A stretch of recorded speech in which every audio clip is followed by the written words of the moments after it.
हाय। पिछले 3 साल में रियल एस्टेट प्राइसेस नोएडा और गुड़गांव मार्केट की अगर हम बात करें, काफ़ी प्राइस इंक्रीज़ हो चुका है। इनफैक्ट काफ़ी लोग अब अफोर्ड भी नहीं कर पा रहे हैं। बट आप मान के चलें कि अभी भी काफ़ी juice in terms of capital appreciation अभी बचा है। अभी आप मान के चले कि ऑलमोस्ट 50-60% का ही रियल एस्टेट साइकिल कंप्लीट हुआ है अभी, और कैपिटल एप्रिसिएशन का स्कोप है। बट अगर आप कोई नई इन्वेस्टमेंट अभी प्लान कर रहे हैं 2024 में, तो आप ये मान के चलें कि जैसा मैंने अपनी वीडियोस में पहले भी बताया है कि 5,000 रुपये पर स्क्वायर फीट का रेजिडेंशियल का प्राइस जो आज से 3 साल पहले था अप्रॉक्सीमेटली, एक एवरेज प्राइस की अगर हम बात करें, जो ऑलमोस्ट 15,000 रुपये पर स्क्वायर फीट हो चुका है या होने वाला है। तो ये जो 3 गुना की साइकिल थी, अब आप 15,000 रुपये पर स्क्वायर फीट का अगर कोई इन्वेस्टमेंट नया करेंगे तो आप एक तो 3 गुना का एक्सपेक्टेशन ना रखें कि वो 45,000 रुपये पर स्क्वायर फीट का हो जाएगा by the time it gets delivered. अब जो प्रोजेक्ट्स आपको दिखेंगे, कुछ प्रोजेक्ट्स ऐसे होंगे जो शायद 15,000 रुपये पर स्क्वायर फीट से लॉन्च होकर 20 पे ही रुक जाएंगे, कुछ शायद 25 तक जाएंगे, और कुछ स्पेसिफिक लोकेशन के स्पेसिफिक डेवलपर के स्पेसिफिक ऐसे प्रोजेक्ट्स होंगे जो 30,000 रुपये पर स्क्वायर फीट के भी जाएंगे। इनफैक्ट आप अगर मेन नोएडा सिटी से थोड़ा बाहर जाएंगे, नोएडा एक्सटेंशन, यमुना एक्सप्रेसवे, जहाँ पे अभी भी आपको कोई अच्छा ऑप्शन 8,000-9,000 रुपये पर स्क्वायर फीट का मिलेगा, उनमें ज़्यादा चांसेस होंगे कि वो फिर भी डबल हो जाएंगे 15-16-17,000 रुपये पर स्क्वायर फीट के bye the time they will get delivered. But अभी आपको मेरा मैसेज ये है कि बी लिटिल चूजी। ऐसा नहीं है कि आप किसी भी प्रोजेक्ट में इन्वेस्टमेंट करेंगे तो आपको वहाँ पे अच्छा रिटर्न मिलेगा। ऑल्दो प्री लॉन्च में आप कहीं भी प्रोजेक्ट में इन्वेस्टमेंट करेंगे, अगर उसका पोजेशन हो जाता है टाइमली, तो उसमें प्राइस तो अप्रिशिएट करेगा ही। बट हमें एज इन्वेस्टर ये डिसाइड करना है ना कि कहाँ पे हमारा इन्वेस्टमेंट ज़्यादा ग्रो करे। अब जैसे कोई भी नया प्रोजेक्ट अगर किसी नई लोकेशन में लॉन्च होता है तो आपको दिखता है, आपको सुनने को मिलता है कि उस लोकेशन से रिलेटेड डेवलपमेंट की न्यूज़ आपको सुनने को मिलती है, हर कोई उस लोकेशन के गुणगान करने लग जाता है। बट आप अंडरस्टैंड करें, हर माइक्रो मार्केट की कोई ना कोई स्टोरी तो है ही ना। अब जैसे हम गुड़गांव की बात करें तो SPR रोड की अपनी स्टोरी है, द्वारका एक्सप्रेसवे की अपनी स्टोरी है, जो ग्लोबल सिटी के पास के एरिया हैं, CPR एक छोटा सा माइक्रो मार्केट है, वहाँ की एक अलग स्टोरी है। अगर हम नोएडा की बात करें, नोएडा एक्सप्रेसवे की अपनी स्टोरी है, यमुना एक्सप्रेसवे की अपनी स्टोरी है। इनफैक्ट नोएडा एक्सटेंशन के अंदर भी नई डेवलपमेंट्स हैं। तो हर लोकेशन में कुछ ना कुछ अच्छा डेवलपमेंट तो हो ही रहा है ना, जो वहाँ पे प्राइसेस को बूस्टअप करेगा, ये बात ठीक है। लेकिन अब जो 2024 में आप जो इन्वेस्टमेंट करेंगे, एक तो आप ये एक्सपेक्ट ना करें कि आपका पैसा 3 गुना हो जाएगा अगले 3-4 साल में। दूसरा ये कि 1.25 गुना, 1.5 गुना या 2 गुना कौन सा ऐसा होगा, आपको वो चूज करना पड़ेगा। अब जो लोग अपने लिए इन्वेस्टमेंट प्लान कर रहे हैं, मैं उनको कुछ क्विक पॉइंटर्स बताता हूँ। पहला ये, जो लोग अपने लिए कमर्शियल रियल एस्टेट में इन्वेस्टमेंट प्लान कर रहे हैं, उनका होल्डिंग कैपेसिटी, यानी कि वो जब बुक करें इनिशियल स्टेज पे या प्री लॉन्च के स्टेज में, तो उनको पोजेशन के 1-2 साल बाद तक एटलीस्ट होल्ड करना है अपना प्रॉपर्टी। और जो लोग अपने लिए रेजिडेंशियल में इन्वेस्टमेंट प्लान कर रहे हैं, वो प्री लॉन्च या इनिशियल स्टेज पे अगर इन्वेस्टमेंट कर रहे हैं, उनकी होल्डिंग कैपेसिटी एटलीस्ट अब 2024 में अगर आप खरीदेंगे तो पोजेशन के आसपास तक की एटलीस्ट होनी चाहिए। और थर्ड पॉइंट ये कि जो न्यू कमर डेवलपर्स हैं, जिनके अभी पहला दूसरा प्रोजेक्ट है, उनको अगर आप अवॉइड कर सकें तो अवॉइड करें। ऐसा नहीं है कि नया बिजनेस, नया रियल एस्टेट डेवलपर कभी बनेगा ही नहीं, बट पॉइंट ये है कि तेज़ी में, जैसे लास्ट टाइम भी 2008-9 की तेज़ी में काफ़ी सारे नए बिल्डर पैदा हुए थे जो आज एग्जिस्ट भी नहीं करते। तो अगर आप 2024 में कोई नया इन्वेस्टमेंट प्लान कर रहे हैं तो ट्राई कि आप डेवलपर में कॉम्प्रोमाइज़ ना करें, आप टॉप डेवलपर्स के साथ ही इन्वेस्टमेंट करें। और फोर्थ पॉइंट ये कि आप जो भी प्रॉपर्टी में इन्वेस्टमेंट करें, चाहे वो रेजिडेंशियल हो चाहे वो कमर्शियल हो, आप सिर्फ प्रीमियम प्रोजेक्ट्स, लग्जरी प्रोजेक्ट्स में ही इन्वेस्ट करें। इस पॉइंट को आगे हम डिटेल में बात करेंगे। सो प्रीमियमाइजेशन रियल एस्टेट में प्राइसेस बढ़ाने के लिए अब गोइंग फॉरवर्ड बहुत बड़ा रोल प्ले करेगा। मैं आपको मल्टीपल एग्जाम्पल से बताता हूँ। सबसे पहला एग्जाम्पल ये कि आपने शायद रिसेंटली आपको न्यूज़ मिली होगी, आपने सुना होगा, NH24 पे सिद्धार्थ विहार में प्रेस्टीज, जो बैंगलोर का एक बहुत रेप्यूटेड डेवलपर है, उसने काफ़ी बड़ा लैंड पार्सल लिया है, ऑलमोस्ट 60-62 एकड़ का। अगर मैं आपको एग्जैक्ट लोकेशन बताऊं तो अगर आप शिप्रा मॉल से टूवर्ड्स वेव सिटी की तरफ जाते हैं NH24 पे, तो लेफ्ट हैंड साइड में, जहां सिद्धार्थ विहार का प्रति ग्रैंड सिटी फर्स्ट प्रोजेक्ट है, उससे पहले आपको लेफ्ट साइड में काफ़ी बड़ा लैंड पार्सल खाली दिखेगा। वहाँ पे प्रेस्टीज का एक प्रोजेक्ट आएगा। अब ये 60-62 एकड़ की एक कंप्लीट टाउनशिप होगी। अभी तक की इन्फॉर्मेशन ये है कि वहाँ पे प्लॉट्स भी आएंगे, वहाँ पे हाई राइज अपार्टमेंट्स भी आएंगे, एक छोटा सा कमर्शियल भी आएगा।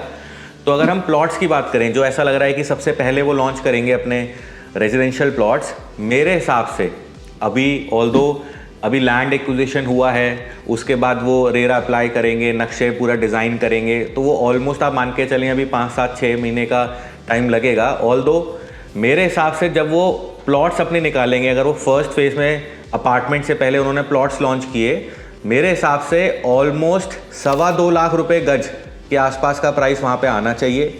अब काफ़ी लोग जो उस लोकेशन को जानते हैं, गाज़ियाबाद में रहते हैं, उनको ये लगेगा कि 2.25 लाख रुपए गज का रेट उस लोकेशन में बहुत एक्सपेंसिव है, उससे कम प्राइस में तो इनफैक्ट आपको बहुत क्लोज टू दिल्ली, इंदिरापुरम वगैरह में भी मिल जाता है, ऑलमोस्ट सिमिलर प्राइस में मिल जाता है। बट आप अंडरस्टैंड करें, गाज़ियाबाद में भी काफ़ी लोग हैं ऐसे जो बहुत पैसे वाले हैं, लोहा मंडी के एक से एक बंदे हैं, जो राजनगर में रहते हैं, कवि नगर में रहते हैं, इंदिरापुरम में अच्छी कोठियों में रहते हैं। अब उनके लिए इस तरह की टाउनशिप एक यूनिक चीज़ होगी। प्रेस्टीज जैसा ब्रांड, वेल मेंटेन सोसाइटी होगी, इतना बड़ी टाउनशिप, उसके अंदर प्लॉट होना, अगर वो बड़े साइज़ के भी प्लॉट्स लाए, वहाँ पे 200 गज 500 गज के अच्छे साइजेस के प्लॉट्स लाए, तो काफ़ी लोग आप देखेंगे कि गाज़ियाबाद के ही होंगे। कहीं एनआरआईज, कोई दिल्ली वाले, कोई साउथ के, गुड़गांव के, कहीं के बायर्स की ज़रूरत नहीं पड़ेगी। वो प्लॉट अगर 2.25 लाख रुपए गज के, इनफैक्ट 2.5 लाख रुपए गज के भी अगर आए, तो आप देखेंगे लॉन्च होते ही इमीडिएट वो सारे सेल हो जाएंगे। और इसका रीज़न सिंपल अपनी लाइफस्टाइल का प्रीमियमाइजेशन ही है। हर आदमी जो अपनी लाइफ में बेसिक नीड्स को क्रॉस करके अच्छा करता है, तो नेक्स्ट स्टेप वो अपनी लाइफ को बेटर ही करता है, अपनी फैमिली के लिए और बेटर करने की कोशिश करता है, बड़ी गाड़ी लेने की कोशिश करता है, बेटर जगह रहने की कोशिश करता है। तो मेरे हिसाब से आप देखेंगे, जैसे मैंने आपको एक अपडेट भी दिया, अभी 5-7 महीने बाद जब भी वो प्रोजेक्ट आएगा, आप देखेंगे अगर सिमिलर प्राइसिंग आया तो आप मेक श्योर करें कि इस वीडियो के कमेंट्स में आके आप दोबारा उस टाइम कमेंट कीजिएगा कि यार आपने जो प्राइस बताया था उसी के आसपास आया है। दूसरा, जब वहाँ पे वो अपार्टमेंट्स भी लाएंगे तो मेरे हिसाब से एटलीस्ट 14,000 रुपये पर स्क्वायर फीट के आसपास का उनका फर्स्ट प्राइस आना चाहिए। और पूरे गाज़ियाबाद में हाई राइज में, अच्छी लग्जरी सोसाइटी में अगर हम देखें तो इंदिरापुरम में जो ATS एडवांटेज सोसाइटी है, जो क्लोज टू अप्रॉक्सीमेटली 15,000 रुपये पर स्क्वायर फीट के आसपास ही रीसेल में ट्रेड होती है। अब आप देखेंगे कि प्रेस्टीज का 14-15 हज़ार रुपये पर स्क्वायर फीट का प्राइस अगर आता है, क्लोज टू 14,000 रुपये पर स्क्वायर फीट का प्राइस अगर आता है, तो उससे बाकी भी जो सोसाइटीज़ हैं, जैसे साया गोल्ड है, जो शिप्रा मॉल के पास एक साया ग्रुप ने एक रिसेंटली एक प्रोजेक्ट डिलीवर किया था, रिसेंटली तो नहीं, अब तो खैर काफ़ी टाइम हो गया, जो आज की तारीख में रीसेल में 9-9.5 हज़ार रुपये पर स्क्वायर फीट की है। अब देखें आप किस तरीके से प्राइस बढ़ेगा कि प्रेस्टीज लॉन्च होगा 14,000 रुपये पर स्क्वायर फीट में, जो डिलीवर होगा 4 साल बाद, काफ़ी लोग वहाँ पे इन्वेस्ट करेंगे, उसका रिपल इफेक्ट बाकी प्रोजेक्ट्स पे भी आएगा। आप देखेंगे कि जिनका अपार्टमेंट साया में भी है, अगर जो लोग सुन भी रहे हैं इस वीडियो को, कोई भी उस लोकेशन में, चाहे आपका अपार्टमेंट सिद्धार्थ विहार में है, चाहे इंदिरापुरम में है, वैशाली में है, साया में है, XYZ कहीं पे भी है, इनफैक्ट वेव सिटी में अगर आपका कोई प्लॉट है, कोई भी आप अभी रीसेल ना करें, लेट प्रेस्टीज कम। आप देखेंगे सारे अपार्टमेंट जो अभी 9-9.5 हज़ार रुपये पर स्क्वायर फीट के हैं इस लोकेशन में, सारे 11-11.5 हज़ार रुपये पर स्क्वायर फीट के हो जाएंगे लॉन्च होते ही।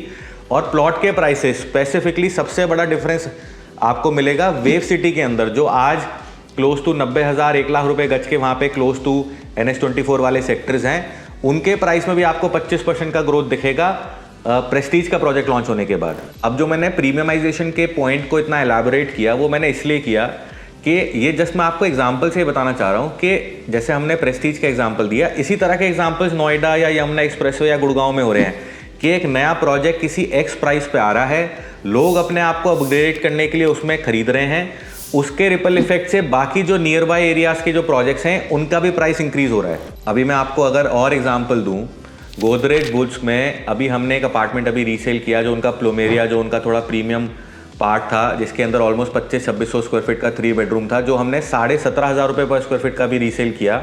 तो जिसने खरीदा है वो दिल्ली के थे, उनको इवेंचुअली यहाँ शिफ्ट करना है, 1 आधी साल का पोजेशन है इस प्रोजेक्ट का भी, 1-1.5 साल का जो बचा हुआ है, तो उन्होंने तो एंड यूज़ के लिए खरीदा। तो काफ़ी लोग हैं जो दिल्ली के हैं, वहाँ से प्रॉपर्टी बेच के नोएडा में खरीद रहे हैं, यहाँ पे शिफ्ट करेंगे, और नोएडा वाले थोड़े ऑलरेडी शान नहीं है, वो अपनी प्रॉपर्टी को बेच के दोबारा किराए पे ही रह रहे हैं और नई प्रॉपर्टी में इन्वेस्ट कर रहे हैं।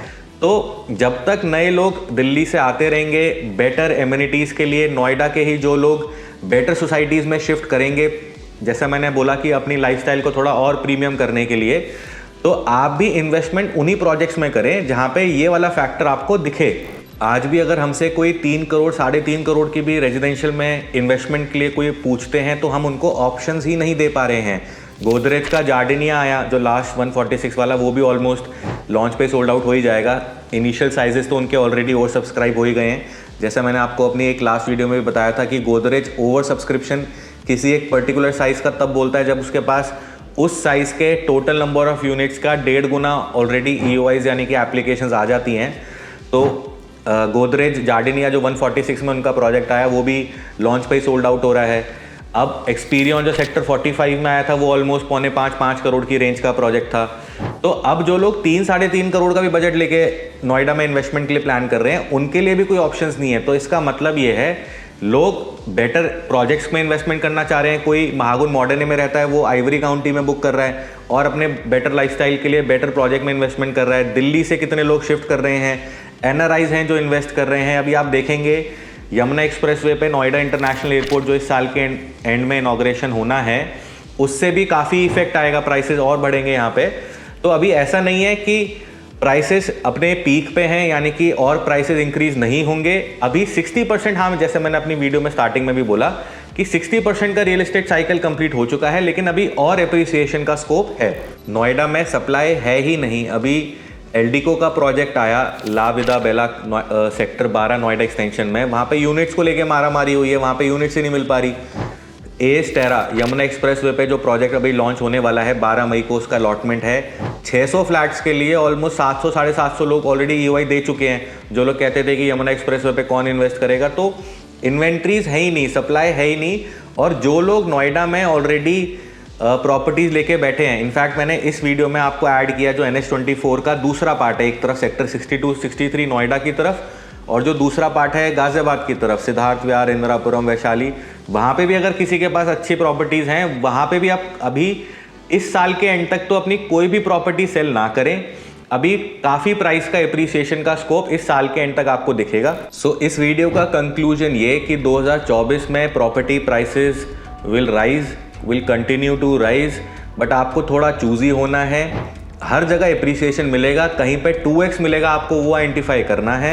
इलेक्शन के रिजल्ट की वजह से भी प्राइसेस अभी देखेंगे आप इंक्रीज होगा इस साल के एंड में। जैसे मैंने आपको बताया नोएडा इंटरनेशनल एयरपोर्ट का इनॉग्रेशन होगा, उसकी वजह से भी अभी प्राइस इंक्रीज होगा। कॉन्टिन्यूस डिमांड है, दिल्ली से काफ़ी लोग शिफ्ट कर रहे हैं, उनकी वजह से प्राइस इंक्रीज करेगा। और सबसे मेन रीज़न ये है कि सप्लाई है ही नहीं। और लास्ट एक और जो मैंने आपको एक बड़ा रीज़न बताया कि लोग अपनी लाइफस्टाइल को थोड़ा प्रीमियमाइजेशन की तरफ जा रहे हैं, तो अच्छे लग्जरी प्रोजेक्ट्स की तो हमेशा ही डिमांड आप देखेंगे आने वाले टाइम में और इंक्रीज होगी। और इस वीडियो को एंड करने से पहले मैं आपको एक और अपडेट दे देता हूँ। WTC जो वर्ल्ड ट्रेड सेंटर के नाम से प्रोजेक्ट्स थे, विरिडिया रेट करके कंपनी उसको मैनेज कर रहे थे, उसके बारे में हमने पहले भी हिंट में पहले बात करी हुई है। तो उनके जो स्टॉल्ड प्रोजेक्ट्स थे, जैसे उनके नोएडा में यमुना एक्सप्रेसवे पे, इनफैक्ट गिफ्ट सिटी गुजरात में, मल्टीपल सिटीज़ में अक्रॉस इंडिया उनके प्रोजेक्ट्स थे WTC के नाम से। तो उसको अभी मल्टीपल डेवलपर्स ने एक्वायर किया है। सेक्टर 132 नोएडा में WTC में काफ़ी लोगों ने इन्वेस्टमेंट करी हुई है। स्टॉल्ड प्रोजेक्ट था वो, काफ़ी टाइम से उसकी कोई कंस्ट्रक्शन नहीं हो रही थी। तो उसको प्रोजेक्ट को भूटानी ग्रुप ने एक्वायर कर लिया है। भूटानी ग्रुप ने इनफैक्ट GIP मॉल, जो मैंने एक लास्ट वीडियो में आपको बताया था कि DS ग्रुप, रजनीगंधा ग्रुप वालों ने GIP मॉल को टेक ओवर कर रहे हैं, लेकिन वो डील फाइनली भूटानी ग्रुप की हुई है। तो वो पूरा GIP का लैंड पार्सल, गार्डन, गैलेरिया वो भूटानी ग्रुप डेवलप करेगा। और WTC जो यमुना एक्सप्रेसवे पे है, एक शारदा ग्रुप है, नया ग्रुप है, उन्होंने एक्वायर किया है वो सारा वीवो वगैरह जो पूरा वहाँ पे एरिया है, वहाँ पे अभी उन्होंने स्टूडियो अपार्टमेंट्स भी लॉन्च किए थे। WTC में काफ़ी लोगों ने इन्वेस्ट किया भी हुआ है और उनके लिए एक अच्छी खबर है कि दूसरे डेवलपर्स अगर एक्वायर कर रहे हैं तो अब उसकी डिलीवरी जल्दी हो जानी चाहिए। सो लास्टली आप इस वीडियो के कॉमेंट्स में हमें नेक्स्ट वीडियो हम किस टॉपिक के ऊपर बनाएं उसके बारे में सजेशन दें। अगर आप चाहते हैं कि हम रेंटल्स को लेके आपको अपडेट करें कि नोएडा और नोएडा एक्सटेंशन में जो डिलीवर्ड सोसाइटीज़ हैं वहाँ पे रेंटल्स क्या चल रहे हैं, क्योंकि रेंटल एक ऐसा मैट्रिक है जो बहुत एक्यूरेट डेटा बताता है कि कितनी डिमांड है या नहीं है। अगर आप चाहते हैं कि हम इसके ऊपर वीडियो बनाएं तो आप हमें इस वीडियो के कमेंट्स में बताएं। अगर आप चाहते हैं कि हम आपको रीसेल, अंडर कंस्ट्रक्शन, ट्रांसफ़र जो बिल्डर नहीं करने देता कुछ करने देते हैं, इस टॉपिक के ऊपर अगर हम एक वीडियो बनाएं तो आप हमें कमेंट्स में बताएं। अपकमिंग लॉन्चेस जो अगले 2 महीने में नोएडा में, और इनफैक्ट अभी NH24 गाजियाबाद वाला भी थोड़ा हम इंक्लूड करेंगे। अगर आप चाहते हैं कि हम थोड़ा डिटेल में आपको एनालिसिस करके बताएं कि कौन से प्रोजेक्ट्स आ रहे हैं, उनमें से कौन से आपको लेने चाहिए, तो आप इस वीडियो के कमेंट्स में बताएं। आई होप आपको ये वीडियो अच्छा लगा होगा, इन्फॉर्मेटिव लगा होगा। अगर ऐसा है so make sure you like this video and subscribe to our channel as well. So that was it for today. Will see you next time.